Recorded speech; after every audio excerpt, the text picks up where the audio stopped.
Hi guys, today I'm doing a review and a breakdown of Azrael Armory MPX SBB gel ball blaster. This thing here is the CQB small version compared to say the F1, LBB and the SBR. This thing here is for the people who like the more compact style of gel ball blaster. It's very easy to move around on the field, very easy to run with. Personally, it's my new favourite. The quality of this thing is through the roof. So you've got full metal handguard, you've got full metal receiver, lower and upper, ambidextrous mag release, so you can release on both sides. You've also got ambidextrous fire select, so you got safe, semi, auto. Same thing on the other side. And metal charging handle, so you can rack it back. Stock is plastic, handle is plastic, the rest, like I said, all metal. Cool feature, can rack it back, hit your bolt catch release, and she's back in. The silencer I've actually added myself on the front. I'll show you guys in a second the flash hider that comes with the blaster. The sight is also something I've added myself. Comes with the mag. Comes with 10,000 gels, safety glasses, everything else that you sort of need ready to go. Just plug in a battery and play. The battery is a standard Tamiya connection. Just like on your standard Turnigy batteries, you can fit an 11 volt battery in the stock. All you need, I'll show you guys later exactly how to do that. Metal trigger, APS silver edge gearbox, with all the good stuff in it. It's a quality gearbox, especially if you leave it stock. This thing does not need to be modded out the box. If you just chuck an 11 volt on it with a hop up, it's more than skirmish ready. You hit the field, away you go. Like I said guys, awesome blaster. Definitely get your hands on it if you can. It's definitely the pinnacle of gel ball blasters coming out. So what we're going to do now is go into the gearbox and break down everything that's in the gearbox, the specs on it. Once we've done that, we'll go into a chrono test, show you guys what sort of FPS this thing's shooting at, and take it from there. Thanks guys. Okay guys, here's the breakdown. We're going to pull this MK7 Extremis SBB apart from Azrael's Armory and show you guys what's really going on in there. It's very similar to the APS to the F1, the last video that I did, the LBB. So let's get into it. First of all, we're going to want to take the top upper receiver off. So what we're going to do here, this little pin here at the front, we're going to punch that out. So you'll need an Allen key. It'll fit. You want to unscrew it, like so. Now I recommend like a little container like this guys, just to put all your little pieces in so they don't end up everywhere. Otherwise yeah, they can end up all over the shop. The next thing is get something smaller than the width of that Allen key so you don't damage it. Just check that that all lines up. Take out your mag obviously. This little pin here can be a bit difficult to get out, but don't be afraid. As long as you're using something smaller than the width of that Allen key screw hole, you won't do any damage to it. It's just literally metal on the other side with no screw, so you won't damage that.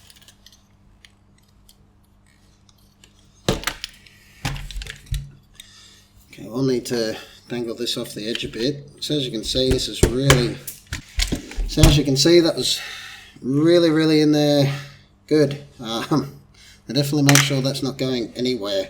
But now your upper receiver will slide off. Your charging handle just sits in like so, so don't worry about that if it falls off.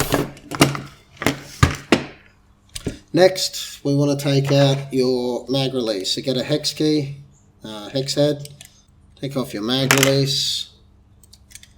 The side should pop out. Make sure you put it all in a safe spot.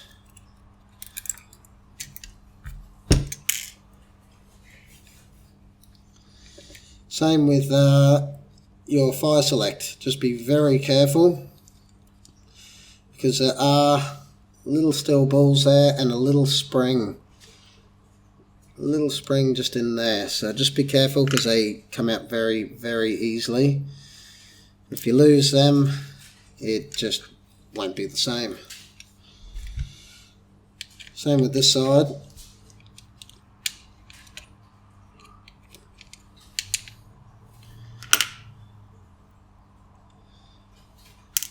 Set them off to the side. Your bolt catch, there is a little pin in there that we're going to punch out. So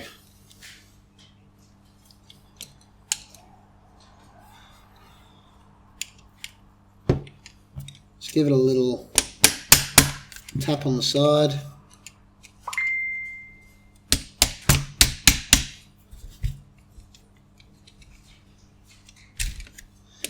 That should come out like so. There's your little bolt catch. Now I want to take this pin out the back of the receiver. You will need 2 Allen keys for this, as they both sort of work together. So I like to hold one side and just focus on the other.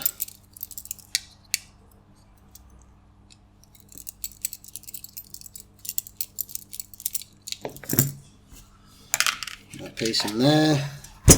This end will punch out quite easily. Shouldn't need to use too much force for that. Now we're going to take off our handle. Okay, so with the handle we want to take 2 screws off the bottom for your motor plate to come off. Make sure you're using the right size Phillips and tools in general, otherwise you will strip Allen key screws, hex heads, anything like that will strip.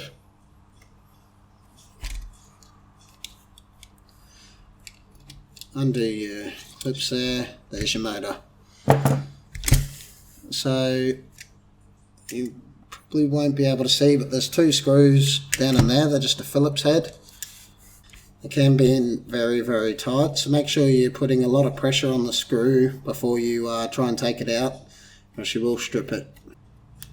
Try not to yank on these too much, guys, because they can break pretty easily. I have broken a few,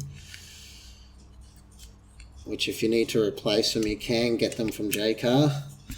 The little terminal clips here,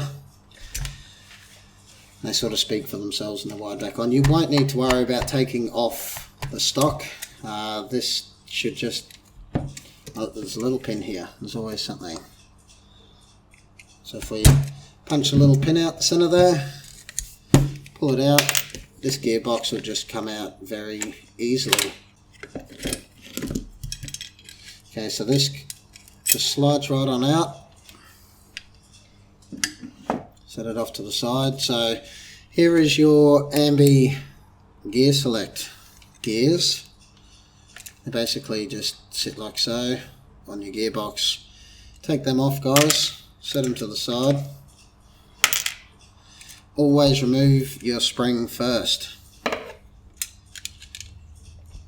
I have taken one at full force to the face before, and it's not very pleasant, so especially with the metal ones, they have some weight behind them. Here is your bolt. Your bolt basically is activated by a spring here,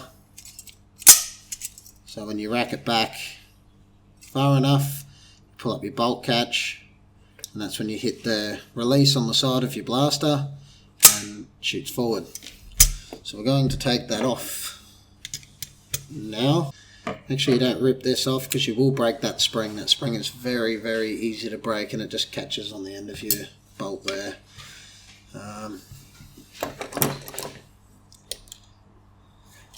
This here, if you take like a little flathead, sort of turn it, Keep turning in little intervals, applying it up. It can be difficult to get off. So that comes off like so. That little pin there. Just punch through.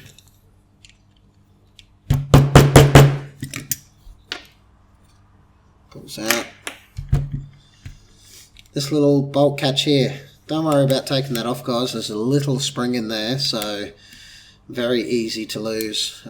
Once we get into the gearbox, guys, I'll go over some of the parts that's in it. Keep the stock spring in there.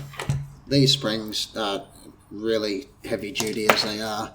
Putting anything in bigger is just sort of pointless.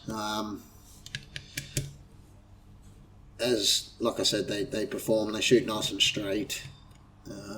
With or without a hop up. With a hop up, you're just increasing the range and the grouping. So you can take all these screws out. I love that they've added at the factory, a terminal block here. It's such a nice touch. Those of you who would have bought an APS box 6-9 months ago from Chainsaw Products would have noticed that he was sending them out with 3D printed blocks for your terminals. So for APS to do that right off the bat is really handy. Just check all the screws are out. See, we've got a ported cylinder in here. Being such a short barrel, the ported comes in handy. You can see here the gap here between the cylinder and the cylinder head and the gearbox. They're using a slightly shorter cylinder, 1mm longer than the wells and 1mm shorter than standard Gen 8, Gen 9. Make sure when you open it up you keep all your shims where they are, so don't open it as quick as I just sort of did as you lift it off, because if your shims come off it can end pretty badly for you. So keep them where they are.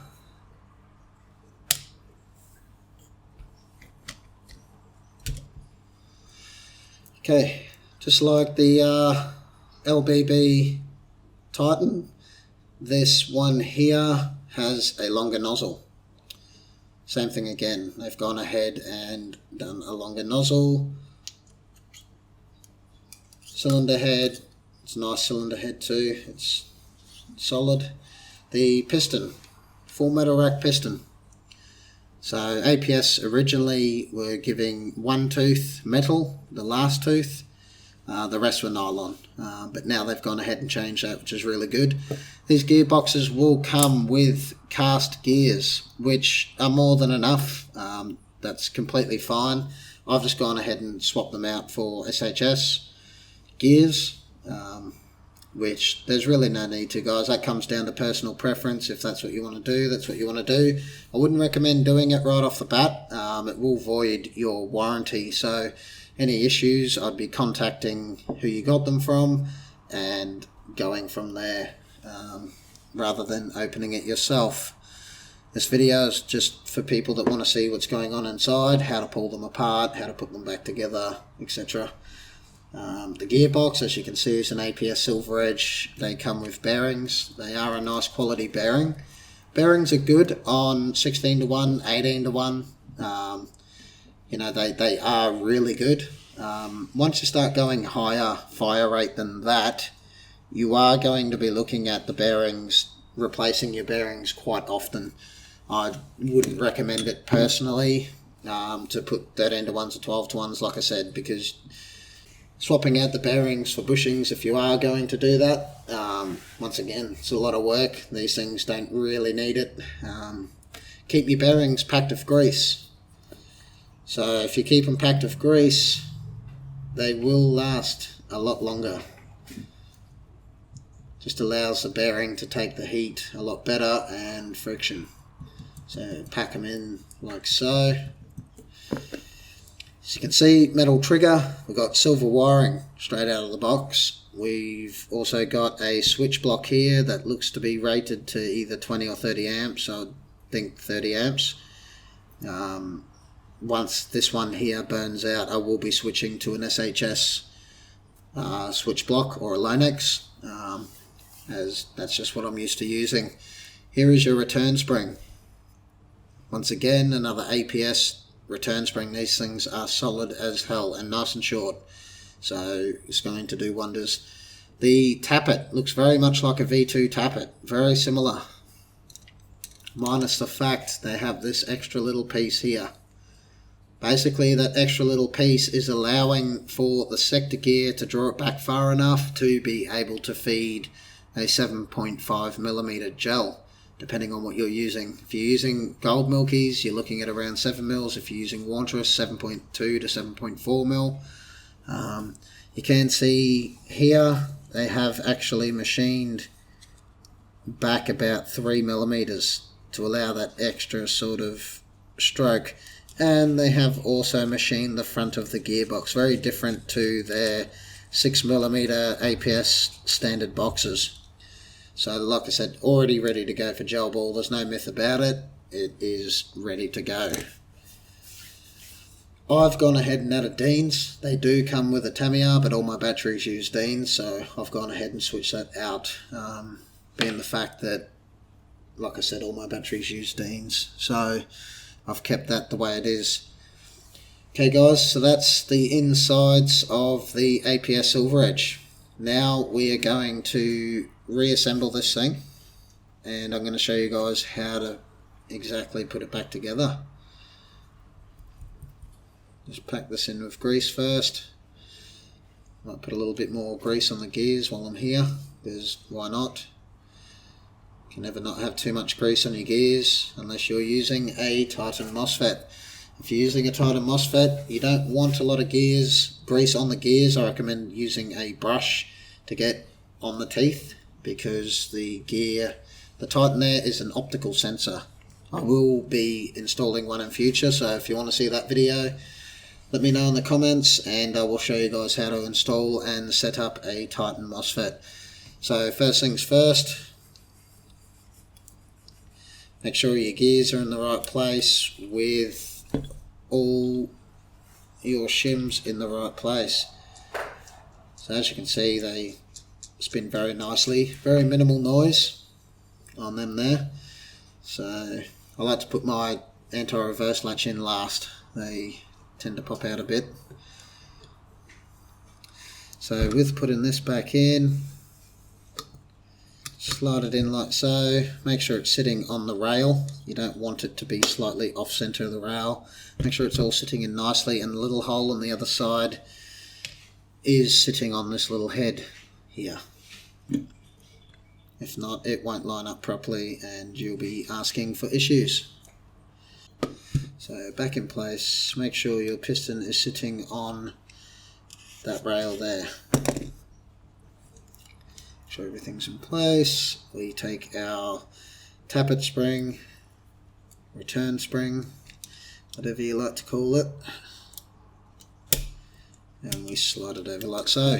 Okay, now we're going to put the anti-reverse latch in. Make sure the spring is on. So take your sector gear out. You can use like a little flathead or whatever to do this. I generally just like that. Make sure it's sitting in. That one has just jumped out. So if it is jumping out, you can use a magnet on the back of your gearbox to keep it in place, or a little flathead as I am doing here. So double check everything's in. You got your trigger in, you've got your return spring, everything lines up. We've got all our shims back on. There's no shims stuck on the other side of the bearings. So I want to line all that up, click it all back together, and she is back together like so. Now we can go ahead and put all our screws back in place. Remember this here, guys. So what I like to do is get a screw in the back first, just to keep the anti-reverse latch from jumping out or anything like that. So we're going to take some of our longer screws here that we have set aside earlier, set them in the back. It's always best to wind your screw back until you feel it line up. This way the screw gets on the thread nicely, so anti-reverse, you feel it click, and then wind in. Otherwise, yeah, you may thread the screw or the housing on your gearbox. So once we get those two screws in, holding it in place, generally I like to ply the side of this gearbox so that is sitting where it needs to be. Okay, you'll notice one of your screws is slightly longer than the other longer screws for the back of the gearbox. That one there goes onto your mag terminal block. So the other ones don't quite reach.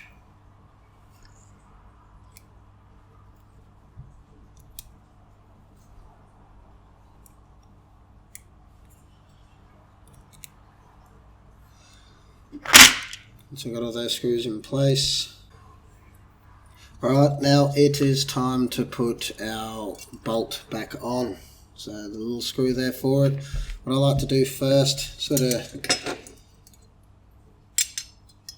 get the spring to go back onto its little spring catchment. Once that is on, you're going to sit it sort of where it needs to be. It'll sort of sit where it wants to. Take your little screw and screw it back. Don't over tighten this. If you over tighten this, your bolt won't move backwards and forth when you rack the handle.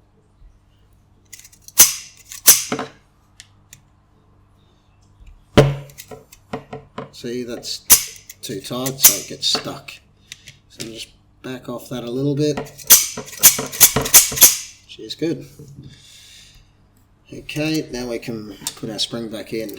Plenty of times I've put the whole thing back together and the spring has not been in the gearbox. Just not a very nice feeling or sound. The beauty of this blaster here is that it has an easy spring change at the back where your stock sits, and no need to go into the blaster. You can simply change the spring on the field, or if you're on a field as an FPS limit, etc., you can easily swap them over. That is not an issue. Next thing we're going to do is there was a little screw. Here we are.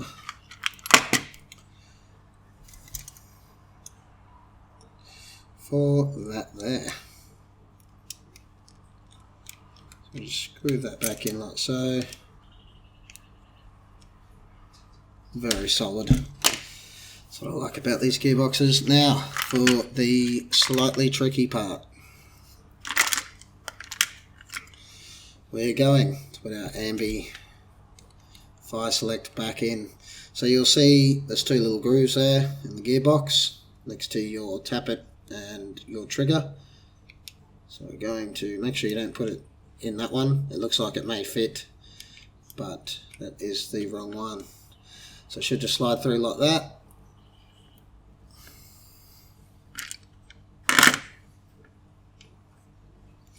There it is. So two smaller ones, you will see like a little D shape on it that you line up, and that will just sit back like so.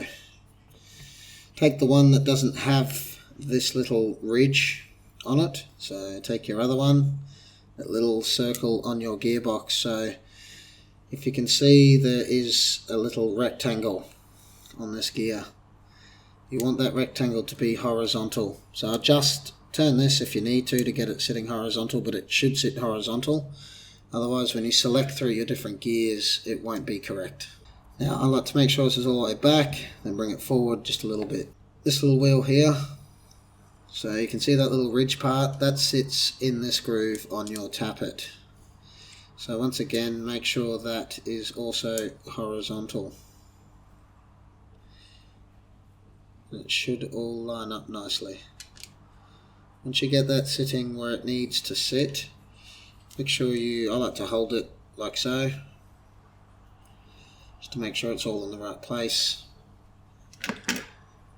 You take our lower receiver,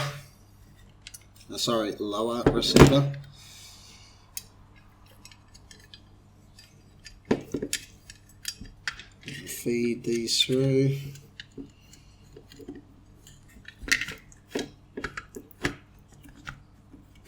Get this battery out.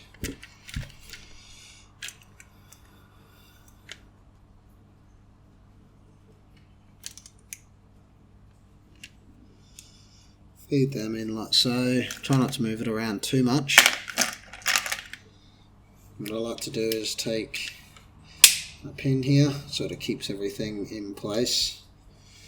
Also, this pin here, very easy to get in if you do it first. If you do it once you've got your grip and everything on, it can be a tad frustrating, as it may not line up like it did the first time.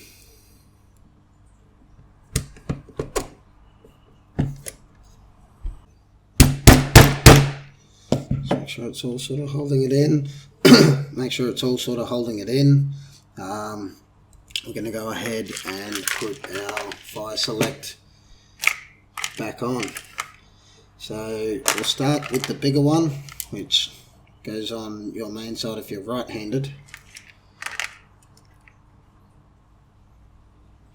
And because we set it to full auto while reinstalling it, we're going to put this little silver ball into safe mode.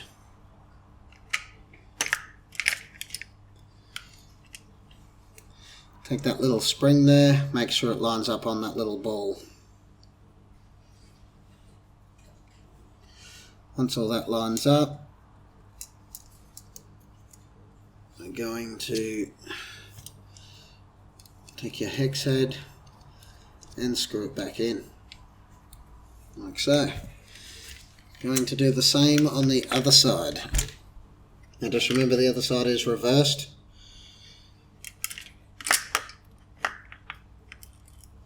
As labelled by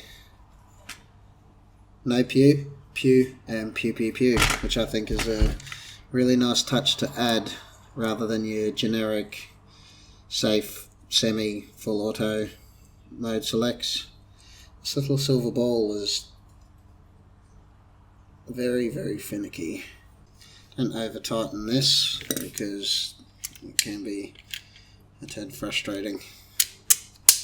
Okay, safe, semi, full auto. Now we want to put our bolt catch back through and go ahead and slide your pin back through.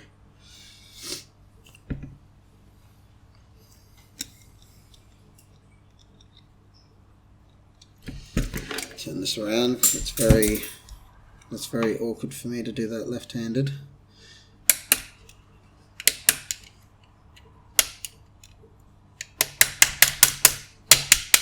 Okay.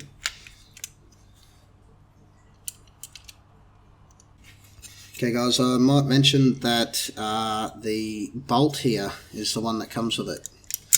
So it's almost identical, except for the fact that these little pins here don't catch the back of the piston. You can order these online, they're just your electronic blowback bolts. They are universal for the V2 V2 gearboxes. So if you want the blowback, I'd go ahead and install one of them. This one I've gone ahead and done that already. It's not needed, it's just one of those personal sort of added features that if that's what you're into. We might do next is put the mag release back in. Once I get this back on, hand tight, so that stays in place for us while we fiddle around. So take your ambi mag release, slide it through like so. Take your little spring here,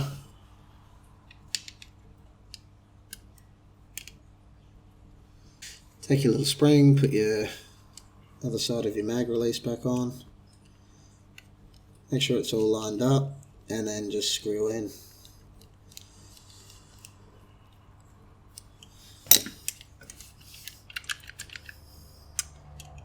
Nice, that is all in. Just double checking, guys, to make sure everything lines up nicely. If you want next, you can go ahead. If you pull out your barrel, there is a little spring on the front. The little spring sits on the end of your barrel. Just remember that if you do pull this off and you see a random little black plastic bit floating on your gearbox, it just slots over the end of your, I do believe this is a nylon Gen 9 T-piece.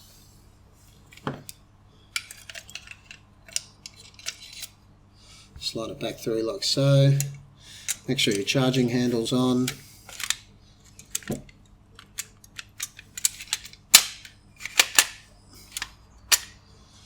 And it all should just line up perfectly. And tap this back through.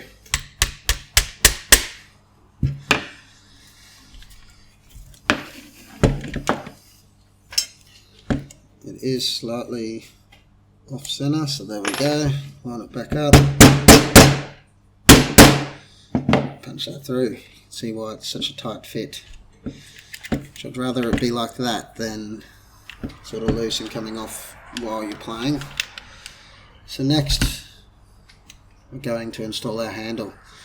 So with our handle, you want to take the correct terminal, feed it through,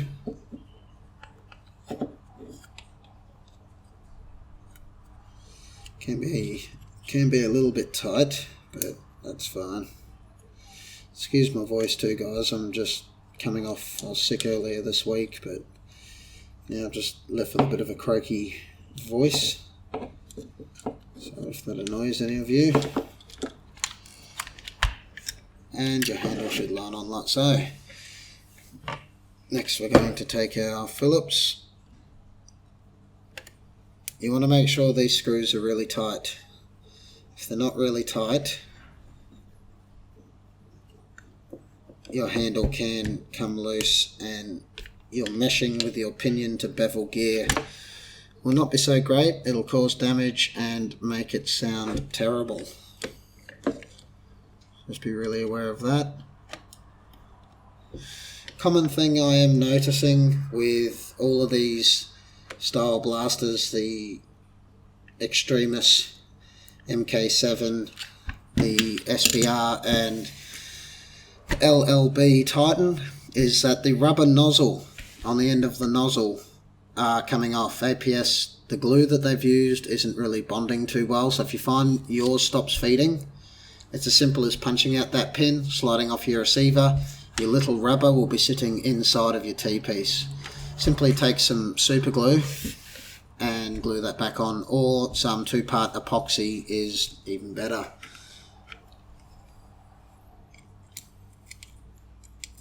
It's a very simple, easy fix, guys, if that happens to you. So if you want to, that's how you change it. So you just punch that through, slide off your upper receiver, and your nozzle is exposed. The rubber will generally be sitting in the T-piece. Pull it out, just glue it back on, make sure it's sitting up tight when you glue it back on, and you'll be ready to go for days.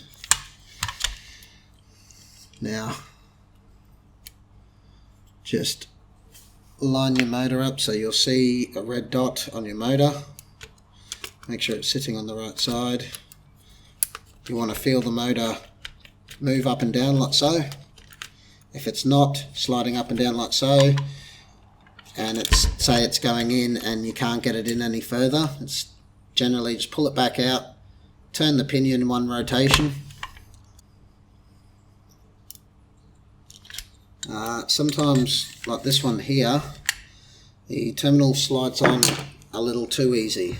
So generally when you're playing with the gun, with the blaster, they can jump off and you'll either hear just your mag motor go or power will cut out completely. If it's your mag motor that is going when you're trying to fire, it means that your negative jumped off. If nothing happens at all when you randomly just dies, it means that your positive has jumped off. Just open up the base of the handle, crimp these as I'm doing here.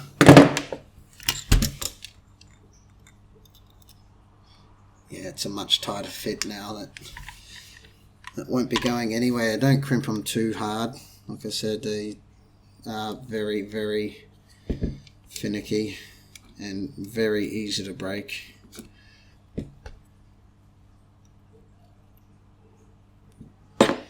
Okay. We're going to take our motor plate. Make sure that these parts aren't crushing any of these wires. It will push the motor in deeper than it needs to go and also cause damage to your wires. Make sure it is flush.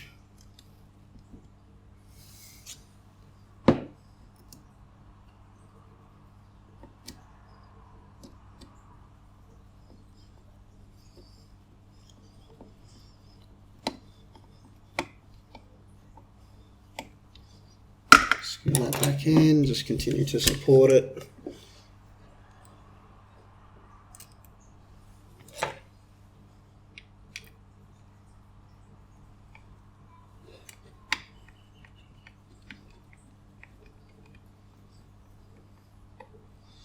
Make sure it is all the way in so your motor handle is flush. Okay guys, now we can basically connect our battery, make sure it's all firing.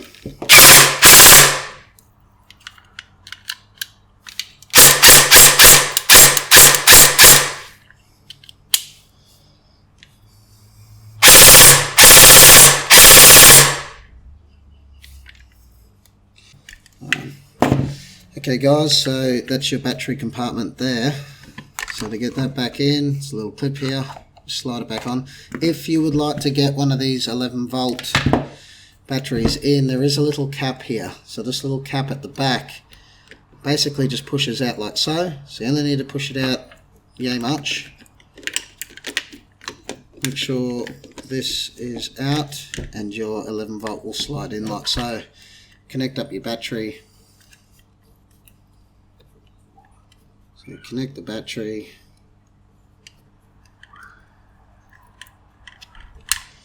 and then we can slide this through. Take your little pin, there is a little flat notch on one side. Doesn't really matter which way it goes, but you want to push it out from the opposite and then pick it off with your fingernail. So, cheers, ready to go. Thanks for watching guys, I hope this helps you out with your Extremis from Azrael's Armory. This thing is a little beast, definitely high-end quality compared to the stuff that us gel ballers have been used to. If you like the video guys, hit like, and any comments would be appreciated. Cheers.